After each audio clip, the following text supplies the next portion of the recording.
Merci.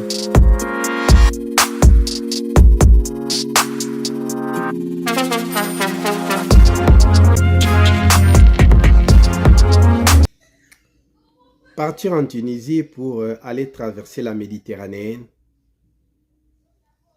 il voulait juste faire comme les autres jeunes le font. C'est-à-dire partir vers la Tunisie pour aller traverser la Méditerranée. Oui, beaucoup de jeunes prennent ce chemin avec l'espoir d'entrer en Italie et en France. Mais arriver en Algérie, ce n'était pas facile pour eux. Ils ont passé des moments très difficiles. Ils ont été maltraités. Ils ont été arrêtés par la police. Ils ont été emprisonnés parce qu'ils étaient illégalement dans le pays. Et jusqu'à ce qu'ils ont décidé de rentrer dans leur pays d'origine. Et c'est par là qu'ils ont contacté l'Organisation internationale des immigrants, de l'immigration que vous connaissez. C'est grâce à cette organisation qu'ils ont pu rentrer dans leur pays d'origine qui est la Côte d'Ivoire. Ils étaient au nombre de 13 personnes. Ils étaient remplis de la honte. Ils avaient les sentiments de honte. Et certains d'entre eux, leur famille, les avaient abandonnés. Ils ne voulaient même pas savoir d'eux. Oui, c'est la réalité. Nous vous disons courage.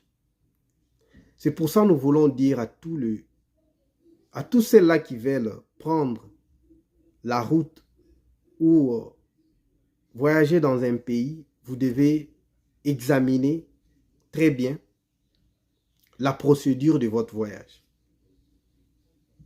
Oui. Ils étaient au nombre de 13, voire même il y avait une personne qui avait perdu la vie d'entre eux.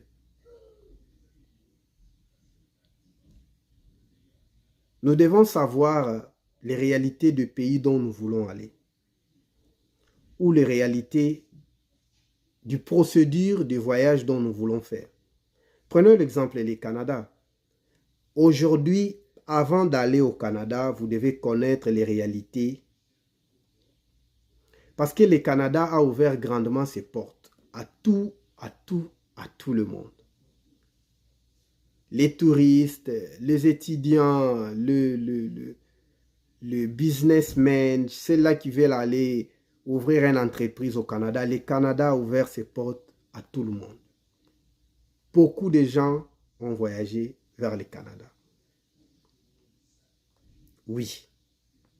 Et vous savez, beaucoup de gens, beaucoup de familles, pour le moment aussi au Canada, précisément aujourd'hui en 2024, passent la nuit dehors. Il n'y a plus de logement. Oui. Les centres d'accueil n'ont plus de logement pour les immigrants, pour les réfugiés, pour les demandeurs d'asile. Surtout l'octroi de permis de travail. L'octroi de permis de travail au Canada, ça devient chose difficile parce qu'il y a beaucoup de demandeurs d'asile. Beaucoup des immigrants. Nous ne sommes pas là pour vous décourager, mais c'est juste vous faire voir ce qui se passe. Vous voulez faire votre voyage, vous devez bien vous préparer. Ce que vous devez faire, vous devez avoir de l'argent. Vous devez avoir de l'argent parce qu'à un moment donné, si les autorités n'ont rien à voir, n'ont rien à vous donner, vous devriez vous seul. Si vous n'avez pas encore reçu votre permis de travail, comment vous allez survivre? Beaucoup de familles passent la nuit dehors au Canada, surtout au Québec. Et juste pour vous prévenir que beaucoup de programmes d'immigration au futur vont disparaître. Des programmes d'immigration, de visa et tout pour le Canada. Bientôt, elles vont disparaître. Parce que les choses ne sont plus faciles au Canada. Mais le Canada, c'est un pays d'opportunités. Seulement, vous devez vous préparer. Vous devez avoir de l'argent. Et vous devez connaître les réalités avant de partir. Ne partez pas comme ça, comme si vous partez seulement pour... Non, vous devez savoir. Parce que si vous êtes bien informé, vous allez vous préparer bien davantage. Bien avant. OK? Le Canada, c'est un pays qui offre beaucoup d'avantages. Si vous êtes une personne organisée, une personne éduquée, vous allez bien organiser votre vie au Canada. Si vous trouvez du travail, dès que vous avez réussi seulement votre permis de travail, sachez-le que de bonnes choses ont commencé. Mais vous devez savoir gérer votre argent. Parce que pour le moment, les choses ne sont pas faciles au Canada. Pour avoir un permis de travail, il faut beaucoup attendre au Canada. Imagine-toi si tu n'as rien, si tu n'as pas d'argent. Ce n'est pas facile. C'est pour ça que je vous donne du courage. Si vous êtes prêt à voyager vers le Canada ou vous êtes en pleine procédure, vous devez vous préparer davantage. Regardons ce qui se passe en France. Vous savez ce qui s'est passé en France. Parce que dans le passé, si vous avez gagné votre enfant, directement l'enfant est française. Mais aujourd'hui, ce n'est plus le cas. Tous ceux-là qui ont fait des enfants en France, aujourd'hui en 2024, les enfants ne sont plus français. Jusqu'à ce que les enfants auront 18 ans. C'est alors que l'enfant deviendra français. Ce sont des choses ce sont de nouvelles lois. Les choses ont changé.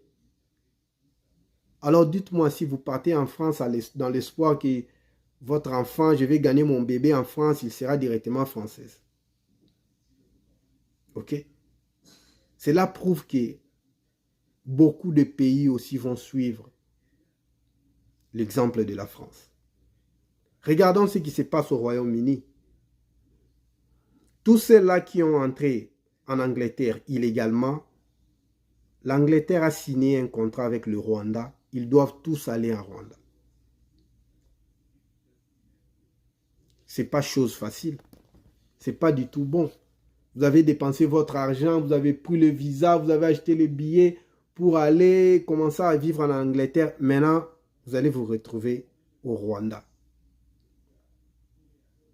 Donc, si vous êtes en pleine procédure de demande de visa d'un pays, vous devez vous renseigner davantage pour ne pas tomber dans des difficultés sérieuses. Si vous êtes nouveau sur cette chaîne, abonnez-vous, partagez cette émission, laissez votre commentaire, dites-nous ce que vous pensez, faites-nous savoir ce que vous pensez et dites-nous de quel pays vous nous suivez. Abonnez-vous surtout, partagez l'émission. Nous sommes là pour vous encourager. Il y a plusieurs pays qui offrent des opportunités. Ne regardez pas seulement ce pays-là. Il y a beaucoup de pays dont vous pouvez aller vous organiser aussi. Ok? Donc vous ne devez pas rester comme ça, distrait. Ne faites pas, ne prenez pas la route dont les amis que nous avons cités ici, 13 personnes ont regagné leur maison. Ils sont rentrés en Côte d'Ivoire après avoir gaspillé tout leur argent. Ne prenez pas la route là, qui passe par la route là des clandestins pour aller prendre le pirogue, je ne sais pas, pour traverser la Méditerranée. Non, ne prenez pas ça. Organisez-vous. Organisez votre travail. Organisez vos documents, vos papiers. Allez demander des visas à l'ambassade. C'est la chose la plus facile.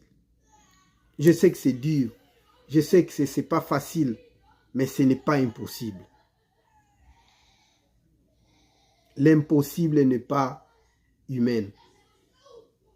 Vous devez avoir un esprit positif. Vous devez bien faire les choses. Organisez bien vos dossiers. Suivez les conseils. On a juste fait une vidéo ici, comment se préparer, quels sont les documents et tout. Vous devez juste vous organiser. Ok, c'était juste là ce que nous voulons partager avec vous aujourd'hui. Si vous êtes nouveau sur cette chaîne, abonnez-vous, partagez au maximum.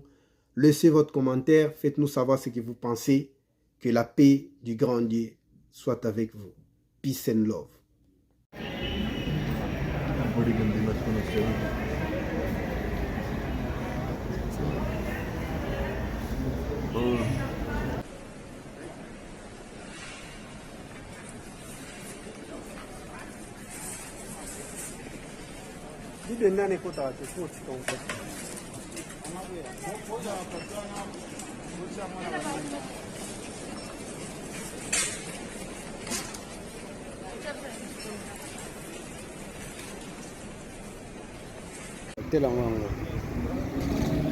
C'est ça. Bonalelo, Tosuka. Merci.